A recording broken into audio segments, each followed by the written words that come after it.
ইচ্ছাধারী নাগিন তুই আমার ডেরায়, মহাশক্তিশালী যোগী বাবা গোরখনাথের ডেরায়। নাগমণি কোথায়? নাগমণি তো অন্য একটি লোক নিয়েছিল। তার মানে যোগী বাবা গোরখনাথের জন্যই লোকটি মণি নিয়ে এসেছে। আমার নাগরাজের মণি আমায় ফিরিয়ে দে গোরখনাথ। যোগী বাবা, আপনি নাগমণি নাগিন রানীকে দিয়ে দিন। যে নাগমণির জন্য আমি 20 বছর ধরে অপেক্ষা করেছি, এই গুহার মধ্যে 20 বছর ধরে মহাসিদ্ধি যজ্ঞ করেছি দুনিয়ার সবচেয়ে শক্তিশালী হওয়ার জন্য, আর তা হাতে পেয়ে আমি ফিরিয়ে দেব? এ সম্ভব নয়। আর ক্রোধের সামনে আসিস না, ভস্ম হয়ে যাবি। গোরখনাথ, একজন যোগী সাধু হয়ে এই পাপ কাজ করিস না। মণি আমায় ফিরিয়ে দে। হ্যাঁ, মণি চাই? দাঁড়া, কি মণি চাই? হ্যাঁ, আমার এত কষ্টের মণি,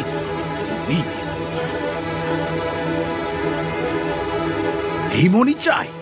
হ্যাঁ, তুচ্ছ নাগিন, ছেড়ে দে এই মণির আশা, নয়তো মণির কারণে তোর স্বামীর ন্যায় তোরও করুণ পরিণতি হবে। এই যজ্ঞের আগুনে আমি তোকেও পুড়িয়ে মারব। নাগমণি দিন,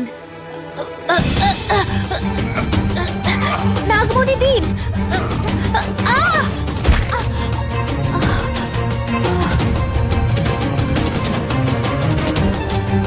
সারস বউ!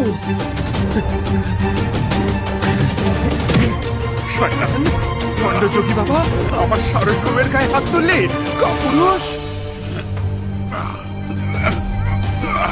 ছাড়, ছাড় বলছি, ছাড় আমাকে, ছাড়। না, কিছুতেই ছাড়বো না। নাগিন রানী, আপনি মণিটা তাড়াতাড়ি নিয়ে নিন।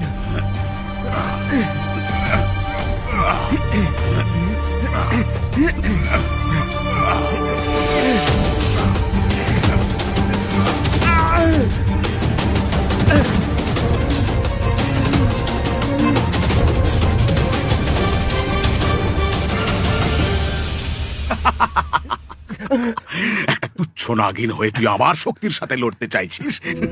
কি ভাবলি তুই মণি তোর হাতে আছে মানে তুই মণি পেয়ে গেছিস? এবার এবার তুই দেখ আমার শক্তি, দেখ। তোর কি বা শক্তি আছে?